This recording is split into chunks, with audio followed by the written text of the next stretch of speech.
Thank you, sir. Saloni, you are from Delhi. How many revenue districts are there in Delhi? There are 11 districts now. 11. Yes, ma'am. Okay. What is sex ratio? 868. And IMR? 16. So why is sex ratio so less in Delhi, especially after it's being the capital and educated lot? Why is it so? Ma'am, perhaps it just goes to show that literacy cannot guarantee a socially progressive mindset. I believe that. Second, ma'am, because Delhi is an affluent state, our per capita GDP is the second highest in the country. People have more access to sex-selective abortion methods, so that. And ma'am, third, the reason could be that because Delhi also has a large migrant population, a lot of people who come into Delhi are coming for work, and that's mostly males who leave their states. So those could be a few reasons why I believe the sex ratio is less. Okay. Tell me 3 administrative challenges in Delhi. Ma'am, one is women's safety. Second, administrative. Sorry, ma'am. One would be urban sprawl, uncontrolled urban growth that we see. Second would be that in terms of one nation, one ration card scheme that Delhi has not yet implemented, and the Supreme Court has recently asked Delhi to. So that would be the second. And ma'am, third would be the center and state relations, the new Jain CTD Act which has come in. That is creating some sort of a challenge. I believe that. So Delhi should be given statehood? Ma'am, I don't think so. I don't think Delhi should be given statehood. Okay. So what are the roles and responsibilities of registrar of a court? Ma'am, whenever a case is assigned to a judge in the Supreme Court, there are many things which need to be done. First is assigning that case to the adequate label, like a criminal case, a civil case, a family case, so on and so forth. Second would be that when the judgment is being given and when the judgment is given out, then ensuring the administrative work from the side of the court, like the documents or the paperwork, different types of diktats. So it's mostly an administrative role, ma'am. Okay.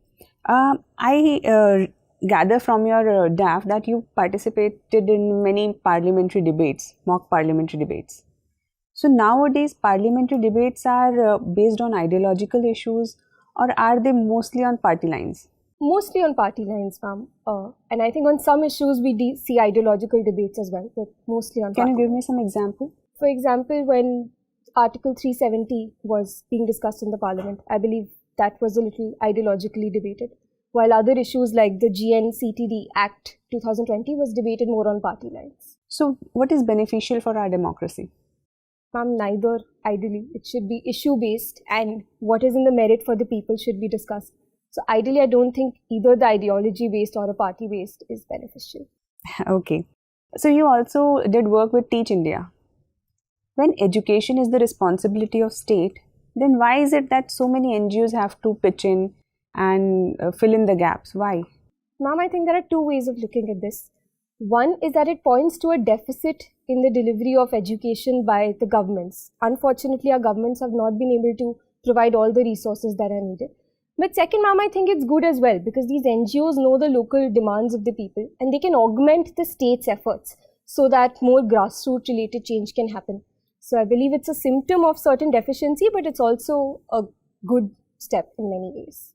So what was your role in Teach India?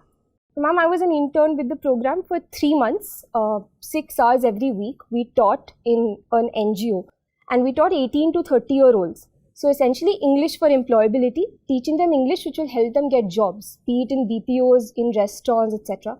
And I was also the team leader of this intern group. So in Delhi? Yes, ma'am, in Delhi only. Okay. So let's take a case study. Your maid is getting beaten by her husband. This is a clear case of domestic violence, and yet she is not ready to make complaint. She comes to you for advice. So how will you convince her? Ma'am, in such cases, I think their hesitance to go to the police comes not just from their lack of awareness of law, but also their belief that the police might be apathetic, that the police might not listen.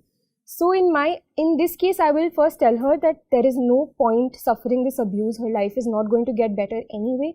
And second, the fact that she works at my house means she can economically support herself. I'm sure she's working at other houses as well.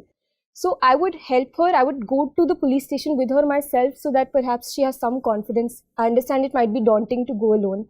And if she has apprehensions about how she will survive without her husband, then I will see where I can help, perhaps enroll her in some skill development course of the government. Those are the steps I would take, ma'am. Thank you. Thank you, ma'am.